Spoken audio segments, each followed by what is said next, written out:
नमस्कार, आपण बघत आहात महान्यूज 7 करिता मी नंदिनी बर्वे। वळूया आजच्या खास बातमीकडे। मुंबईत प्रिन्स अली खान हॉस्पिटलच्या विरोधात कामगारांनी आपला न्याय मागण्यासाठी आझाद मैदानात आज आमरण उपोषणाला सुरुवात केली आहे। हॉस्पिटलमधील विविध विभागातील पदाधिकारी, कर्मचारी तसेच निवृत्त कामगारांचे वारस मोठ्या संख्येने आंदोलनात सहभागी झाले।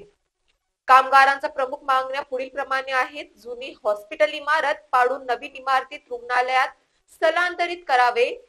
नवीन हॉस्पिटल सुरू झाल्यावर सर्व कामगारांना पूर्ववत त्याच पदावरून रुजू करून घ्यावे आणि तोपर्यंत मासिक वेतन, बोनस, सुट्ट्या, मेडिकल सुविधा यासह सर्व लाभ देण्यात यावेत। यासोबतच सेवानिवृत्त कामगारांच्या वारसांना कायमस्वरूपी नोकरीत समाविष्ट करावे अशी कामगारांची ठाम मागणी आहे। कामगारांनी सांगितले की मागण्या मान्य होईपर्यंत आंदोलन मागे घेणार नसल्याचा इशारा त्यांनी दिला आहे।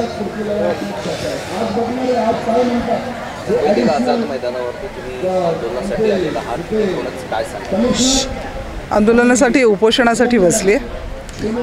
22 तारखेच्या माझ्या प्रेस कॉन्फरन्समध्ये मी आपल्या सगळ्यांना सूचित केलं होतं की हा जो कामगारांचा विषय हा जिव्हाळ्याचा विषय आहे आणि तो अत्यंत आपल्या घरातला विषय आहे। तो गेले 3 वर्षापासून बिलकुल त्याला कोणी न्याय देत नाही आहेत आणि तो न्याय देण्यासाठी कुणीतरी प्रयत्न करायला हवेत।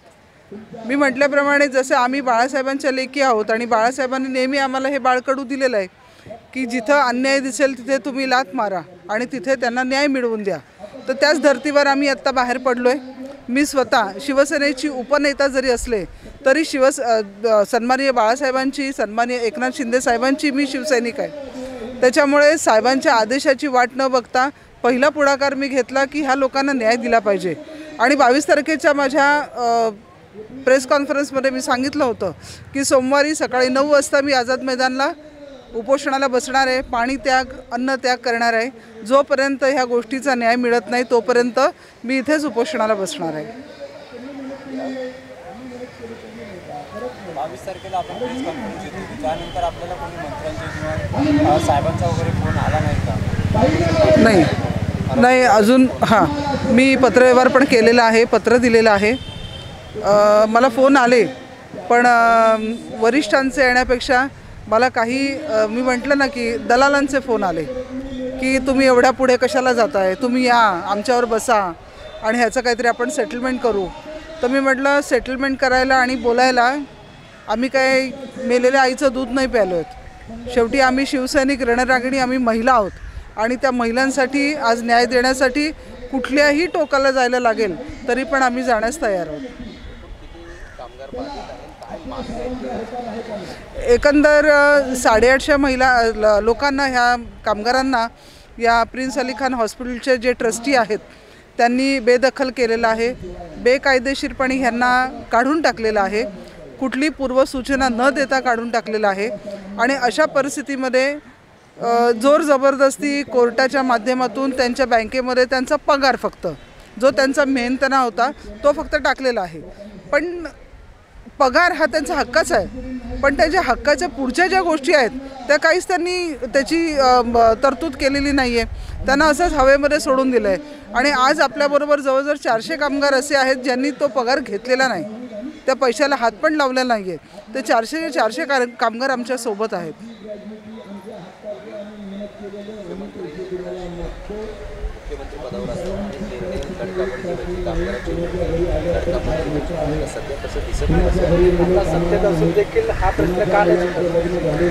सुटेल ना ज्या दिवशी काही, कारण मी तुम्हाला सांगते, मी दलाल म्हटलं बघा शब्द तुम्हाला। हे ट्रस्टी आहेत ना, हे पैशाच्या जीवावर, त्यांच्या गुंडगिरीच्या जीवावर, त्यांचं जे खोटं आहे ना, असं म्हणतो ना आपण, खोटं जास्त दिवस चालत नाही। ह्यांनी जे निरोप पाठवले, मग त्यांची जारा मॅडम असू देत, आमचे लाडके मुख्यमंत्री त्यावेळेचे असू देत, आत्ताचे उपमुख्यमंत्री असू देत, किंवा देवेंद्र फडणवीस साहेब असू देत, ह्यांना जे निरोप दिलेले आहेत ना हे अत्यंत खोट्या पद्धतीने दिलेले आहेत। आणि त्यामुळे काय झालेलं आहे की या बिचाऱ्या कामगारांना तिथपर्यंत पोहोचण्यासाठी कुठलाच वाव नव्हता, कुठलाच मार्ग नव्हता। मग आज ह्या लोकांनी जे खोटं सांगितलं आहे तिथे कुठेतरी ठीक आहे, झालं आहे ना, म्हणजे कामगारांना न्याय मिळालेला आहे ना, अशा शब्दावर ते थोडंसं त्यांच्यावर विश्वास ठेवून राहिले। परंतु येणाऱ्या काळात ह्या ट्रस्टी लोकांची खैर नाही आहे, कारण हे आता पितळ उघडं पडलेलं आहे आणि म्हणूनच त्यांची पळापळ सुरू झालेली आहे. आणि आज तुम्ही सांगाल की सिस्टर स्टाफ आहे इकडे, जे HOD होत्या, ज्या नर्सिंगमध्ये होत्या, बिचाऱ्या रात्रभर दिवसभर त्या सन्माननीय सुलतान प्रधान ह्याच्यात सगळ्यात मोठे कल्प्रिट म्हणजे सन्माननीय सुलतान प्रधान आहेत. मी खूप त्यांचं अदबीने नाव घेते. बऱ्याच कॅन्सर पेशंटना त्यांनी बरं केलेलं आहे, परंतु इकडे ते फेल झाले, स्वतःच्या कामगारांना न्याय देण्यासाठी फेल झाले. माझं नाव सचिन सरदार आहे. मी प्रिन्स अली खान रुग्णालयात गेल्या 22 वर्षापासून काम करत होतो. हे जे आमचं हॉस्पिटल 2022 डिसेंबरला C1 दाखवून तोडण्यात आलं, हे C1 फक्त एक नावासाठी दाखवलेलं होतं. ह्यांना हॉस्पिटलची जागा रिडेव्हलप करायची होती आणि याची प्लॅनिंग 2012पासून चालू होती. पण मोठमोठे टावर बनवायचे, 70 माळ्याचे टावर बनवायचे. एक रूमची किंमत कमीत कमी 15 CR आहे, म्हणजे 15 करोड रुपये. तर हॉस्पिटल असल्यामुळे त्या रूमची बुकिंग नव्हती होत, म्हणून प्रशासनाने BMCला प्रपोज दिला की बाबा आम्हाला हे हॉस्पिटल तोडून कायमस्वरूपी बंद करण्याची परवानगी द्यावी. पण BMCने त्यांना क्लिअर कट लेटर दिलं होतं 2014 साली की तुम्ही जोपर्यंत नवीन हॉस्पिटल बनवून सुरू करत नाही तोपर्यंत हे जुनं हॉस्पिटल तोडायचं नाही आहे. आता त्यांच्यासाठी हॉस्पिटल खूप मोठा अडथळा होता, म्हणून त्यांनी काय केलं, 2017 साली BMCला एक पत्र दिलं की आमच्याकडे एक जागा रिझर्व आहे, त्या जागेवर आम्ही नवीन हॉस्पिटल बनवू. फक्त बनवू सांगितलं. 2017 नंतर त्यांनी काही पाऊल उचललं नाही. त्याच्यानंतर 2 वर्षानंतर कोरोना आला. कोरोनानंतर त्यांनी अजून 2 वर्ष घालवले आणि 2022ला स्ट्रक्चर ऑडिट करून त्यांना C1 केलं. C1 दाखवून ते हायकोर्टात गेले. हायकोर्टामध्ये त्यांनी 2 प्रश्न मांडले की आम्हाला C1 कॅटेगरीमध्ये हॉस्पिटल असल्यामुळे बंद करायची परमिशन द्या आणि तोडायची परमिशन द्या. हायकोर्टाने स्पष्ट भाषेत सांगितलं होतं C1 आहे ऑब्वियसली ते तोडू शकतात, पण BMCने त्याची शहानिशा करावी. आणि 15 दिवसांनंतर BMCने त्याची शहानिशा केली आणि त्यांना तोडायची परमिशन दिली. तर कुठेही ना हायकोर्टाच्या ऑर्डरात आहे ना BMCच्या ऑर्डरमध्ये आहे की कायमस्वरूपी हे हॉस्पिटल बंद करावे. पण त्याचा अर्थ असा होता की 2014 साली जे तुम्हाला लेटर दिलं होतं BMCने, मग ते BMCचा फॉलोअप न करता तुम्ही ते हॉस्पिटल बनवण्याचा प्रयत्नच केला नाही. म्हणजे कुठेतरी BMC ही याला सपोर्ट केलेला असं दिसत आहे. म्हणजे मॅनेजमेंट आणि BMCने मिळून आम्हाला कामगाराला बेरोजगार केलेले. आणि त्याच्या पाठीमागं जे ट्रस्टी बोर्डवरती आहे अफजल पटेल, त्यांच्या काही मोठे वकील आहेत, त्यांच्या थ्रूनी हे सर्व मॅनेज झालेलं आहे असं आम्हाला कामगारांना वाटत आहे. तर आम्ही या प्रेसच्या माध्यमातून माननीय महाराष्ट्राचे उपमुख्यमंत्री एकनाथ शिंदे साहेब यांना हात जोडून विनंती करतो, साहेब ह्या सर्व जे पिक्चर दाखवलं आहे ह्याच्यामध्ये स्वतः लक्ष घाला आणि आम्हाला कामगारांना न्याय मिळवून द्या. आमच्या कामगारावरती खूप अन्याय झालेला आहे साहेब. आणि आज आमच्यासाठी गेल्या 2 वर्षासाठी जे मॅडम जे ताई आमच्या धावत होत्या, आज स्वतः आम्हाला कामगारांना न्याय मिळवून देण्याकरता आझाद मैदान इथे आमरण उपोषणाला बसलेले आहेत. तर त्यांनाही आम्ही पूर्ण प्रिन्स अली खानचे कामगार त्यांचा खूप धन्यवाद करत आहोत. आणि पुन्हा एकदा शिंदेसाहेब जोपर्यंत इथे येत नाही आहे तोपर्यंत आम्ही इथून हलणार नाही असं आम्ही ठामपणे आमचा विचार ठेवलेला आहे. म्हणून तुम्ही आमच्या बाजूने उभे राहून, प्रेस पत्रकार भाऊ बंधू आमच्या बाजूने उभे राहून हा आमचा मेसेज शिंदेसाहेबांपर्यंत पोहोचवावे अशी तुम्हाला नम्रतेची विनंती. प्रिन्स अली खान हॉस्पिटलच्या आज जवळजवळ सगळे 450 स्टाफ इथं बसलेले आहेत. आज आम्ही आशा ममाडे विचारे यांच्यासोबत उपोषणाला बसलेलो आहोत. जोपर्यंत उपमुख्यमंत्री एकनाथ शिंदे साहेब या बहिणींना न्याय देत नाही तोपर्यंत आम्ही पाणी, चहा, जेवण काहीही घेणार नाही. जोपर्यंत शिंदे साहेब दादा आमचा जो बहिणीला 1,500 रुपये दर महिन्याला अकाउंटला पाठवतो, आमच्या आयुष्याचा हिशोब इथे त्यांनी मांडावा हीच मी त्यांना विनंती करते. आणि आज जोपर्यंत साहेब इथे येणार नाहीत तोपर्यंत आम्ही इथनं हलणार नाही. जोपर्यंत आम्हाला न्याय मिळणार नाही तोपर्यंत पाण्याला स्पर्श सुद्धा करणार नाही. हे दादापर्यंत ही बातमी आमच्या गेली पाहिजे हीच तुम्हाला कळकळीची विनंती. नमस्कार शिंदे साहब, आपकी लाड़की बहन लोग आज रास्ते पे आई हुई है. आज बहुत मजबूर है सर, आप एक बार आ जाइए. आज आपका बहुत ज़रूरत है हम लोगों को. आज मैडम हमारे साथ उपवास पे बैठे हुए हैं, इनका क्या लेना देना है हमसे, लेकिन आज हमारे लिए वो खड़े हुए फरिश्ते जैसे। हम चाहते हैं एकनाथ शिंदे साहब, आपने जिस तरह का लाड़की बहन के लिए 1500 रुपया किया ना, उस तरीके से आपके लिए हमारे दिल में बहुत इज्जत है। लेकिन हम चाहते हैं कि आप एक बार आइए, हमारा इंसाफ कीजिए। हमारा कोई माई बाप नहीं है आपके सिवा।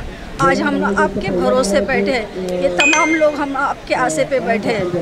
जैसा भगवान को बैठ के मंदिर में भगवान सुन लेता है हमारी प्रार्थना, आज हम आपसे विनती करते हैं कि आप हमारी प्रार्थना सुनिए और आप आ जाइए प्लीज़, आपका बहुत एहसान होगा सर। कामगार कर्मचारी युनियनच्या सर्व सभासद आणि कमिटी मेंबर आणि आमच्या आशाताई ज्या आज आमच्यासाठी उपोषणाला बसल्या आहेत, त्यांना हेच करून मी असे सांगते की ज्यावेळी हॉस्पिटल बंद झालं त्याच्यानंतर आमचे जे लीडर्स आहेत ते बऱ्याच वेळा ट्रस्टीला भेटत होते, सगळ्यांना भेटत होते, पण प्रत्येक वेळी ट्रस्टी एकच नाव घेत होते, आज अमीन पटेल इथे नाही आहेत, सगळं काही अमीन पटेल बघणार आहेत। आज अमीन पटेल बाहेरगावी गेलेत, 15 दिवसांनी येतील, 1 महिन्याने येतील, अमीन पटेल काय अद्याप अजून आलेले नाहीत आणि आमचा काय न्याय केलेला नाही। अमीन पटेल आहेत, प्लस अजून माझगावमध्ये कितीतरी असे नेते आहेत, खरंच ते हे एका दिवसात करू शकले असते, पण त्यांना करायचं नव्हतं आणि त्यांनी केलंही नाही। आम्हाला जे आज रस्त्यावर आलो आहे ना आम्ही, तर खरोखर मला तरी असं वाटतं ना, आम्हाला असं वाटतं ना की याच्यामध्ये ना खरोखर आम्हाला रस्त्यावर आणण्यामध्ये पण माझगावचे जे नेते आहेत यांचाही काहीतरी त्याच्यामध्ये हे असणार आहे। कारण त्यावेळी ज्यावेळी पण हे नेते ॲडमिट व्हायचे ना, खरंच आमच्या नाकामध्ये दम करून टाकत होते, पण आज त्या लोकांना ना आठवण नाही आहे त्याची की स्टाफ आमच्यासाठी काय करत होता। 3-3, 4-4 स्टाफ एक्स्ट्रा असायचे, फक्त जे पेशंटसाठी असायचे ते बिचारे वेगळंच असायचे, फक्त एका माणसासाठी 3-3, 4-4 स्टाफ असायचे। पावलापावलाला हे लोक नाचवत होते आणि आज ज्यावेळी आम्हाला त्यांची गरज आहे तर खरोखर ते आम्हाला 2-3 वर्षामध्ये उभेच राहिले नाहीत। खरोखर आशाताई एक देवासारख्या येऊन आमच्यासाठी उभ्या राहिल्या आणि आज आम्ही कमीत कमी याच्यावरती तरी आलो आहे की आम्ही आज मनातून सांगू शकतोय की काय झालं आणि काय नाही झालं आहे। प्रत्येक वेळी ट्रस्टी वेगवेगळ्या लोकांचं फक्त नाव सांगत आले, व ज्यावेळी हॉस्पिटल बंद केलं त्यावेळी आमच्या ट्रस्टीने आमच्या लोकांना सांगितलं, आमचं आयुष्य बर्बाद केलं आणि आम्हाला काय सांगितलं, फक्त 3 प्रश्न विचारा, 3 प्रश्नाच्या वरती एकही प्रश्न विचारू नका। म्हणजे आमचं आयुष्य ज्या पूर्ण स्टाफचं आयुष्य रस्त्यावर आणलं तरी त्यांनी सांगितलं मला 3च प्रश्न विचारा। ज्यावेळी आमच्या मला वाटतं मंगला सिस्टर काहीतरी होत्या ना, तुम्ही 4था प्रश्न विचारायला गेले त्यावेळी आमची मॅनेजमेंट उठून निघून गेले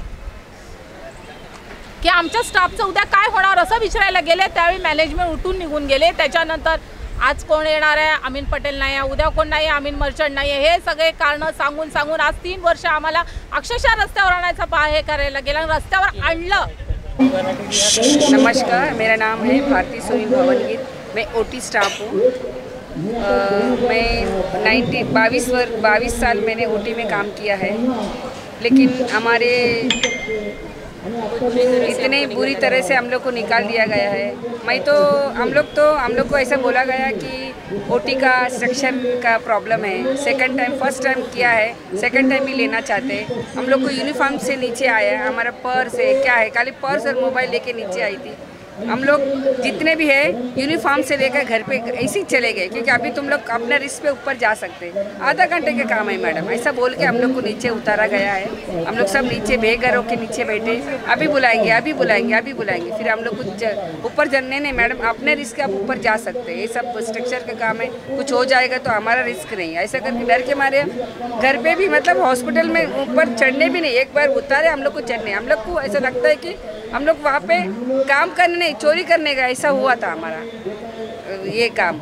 फिर इतने साल में हम लोग को काम नहीं कुछ नहीं, अभी घर पे ही है, क्योंकि अभी इतना उम्र में कौन जॉब देगा हमको, जॉब नहीं देगा, किधर जाएगा तो प्रिंस अली खान क्या है क्या, अरे अभी आपका एज हो गया मैडम, मतलब आप नाइट ड्यूटी नहीं कर सकते। हाँ मैं कर सकती तो भी आपको बाद में बुलाएंगे, ऐसा कर करके किसी ने जॉब नहीं दिया। अभी 30 साल हो गए, 3 साल में किसी को वहाँ पे बोला गया प्रिंस अली खान के इन लोग जितने भी है मैनेजमेंट वाले सब लोग को काम मिला करके किसी को नहीं मिला है। किसको उनको इच्छा है उनको लिया है, जिनको इच्छा नहीं उनको निकाल दिया, ऐसा हुआ है। लेकिन शिंदे साहब से मैं इतना विनती है, आशाताई मैडम है करके हम लोग यहाँ तक आ गए। सर आप कैसा भी करके हमारे जितने भी महिला है जेंट्स है बेचारे किधर काम नहीं है उन लोग को, सर आप प्लीज़ हमारे लिए न्याय करो। हम न्याय के लिए आए, आप न्याय देवता है मुझे पता है सर, इसीलिए आप भगवान हो हमारे लिए। और मैडम देवी जैसे हम लोग के लिए साथ में आए हैं आशाताई मामड़ी। मैं इतनी विनती करती हूँ सर, आप हमारी विनती सुन के आप हमारी अर्जी लगा लो, आप आ जाओ हमारे साथ प्लीज़ सर। मैं इतना बोल के मैं अपना भाषण समाप्त करती हूँ। माझं नाव आहे लक्ष्मी शेषाणी। मी गेले 10 वर्ष प्रिन्स अली खान हॉस्पिटलमध्ये जॉब करते। त्यांनी तर आम्हाला एवढं सगळं अपेक्षा दिल्या होत्या। मला मी 2020मध्ये परमनंट पण केलं, पहिला मी कॉन्ट्रॅक्ट बेसवरती होतो। आम्हाला इतकी आश्वासनं दिली की आम्ही तुमच्याबरोबर साथ आहोत। किती युनियन होते आमच्याकडे, त्याच्यातले आमच्या किती युनियन आम्हाला एकमेकांना भडकवून वगैरे असं काही ना काहीतरी सांगून आम्हाला वेगळं करावं। आता आम्ही सगळे एकत्र आहोत। आम्ही किती ठिकाणी फिरलो, 2022 पासून आम्ही आतापर्यंत कोणाकडे असं कोणी राजकर्ते ठेवले नाहीत आम्ही की ज्याच्यावर पायावर आम्ही सगळ्यांकडे गेलो, पण आम्हाला कुणीही न्याय दिला नाही। पूर्ण माझगाव आम्ही फिरलो, पण कुणी काही नाही, कोर्टाच्या फेऱ्या मारल्या, आमची ओटी थांबवली। आम्ही आमची टाईम देऊन आम्ही आमचं घरदार सोडून तुम्हाला एक्स्ट्रा टाईम देऊन आम्ही केलं, त्याची ओटीचा मोबदलाही आम्हाला आमचा अडकवून ठेवला। शेवटी आशाताईंचा हा आम्हाला एक योगदान भेटलं आम्हाला की त्यांच्या मार्गे बाकी कोणीही त्या आमच्यासाठी उपोषणाला बसल्यात, हीच आमच्यासाठी खूप मोठी मोलाची गोष्ट आहे। जी आजकाल आम्ही आता जॉब बघतो, पण आम्हाला आता कुणी उभं करत नाही की तुमचं एवढा एक्सपिरियन्स, पण ते तर बंद झालेलं आहे। प्रधान सरांचं नाव घेतात, अरे ते तर मोठे सर आहेत, तुम्हाला का नाही घेतलं, तो माहीत ना आम्हाला का नाही घेतलं, पण त्यांचे जे ओळखीचे त्यांनी बरोबर घेतलं आणि आम्ही अजून रस्त्यावरही फिरतो। अजूनही आम्हाला कमी सॅलरीमध्ये कुठे ना कुठे आम्हाला आमचा रोजगार पूर्ण करावा लागतो, पण आम्हाला जे त्यासाठी आम्हाला ही आज लेवल उचलावी लागली उपोषणाची ताईंमुळे। आणि ते आमच्यासाठी एवढे सगळे आमच्या भगिनी भाऊ हे सगळे उपोषणाला उभे आहेत, ते आमच्यासाठी मोठी गर्वाची गोष्ट आहे। आणि जोपर्यंत आम्हाला न्याय मिळणार नाही, जोपर्यंत साहेब आमच्या इकडे येत नाही, तोपर्यंत हे उपोषण असंच चालू राहणार आहे। जय महाराष्ट्र। नमस्कार शिंदे साहेब, मी सिस्टर मंगला। प्रिन्स अली खान हॉस्पिटलमध्ये मी गेली 32 वर्ष ऑपरेशन थिएटरला ॲज अ सिस्टर इन्चार्ज म्हणून काम केले आहे।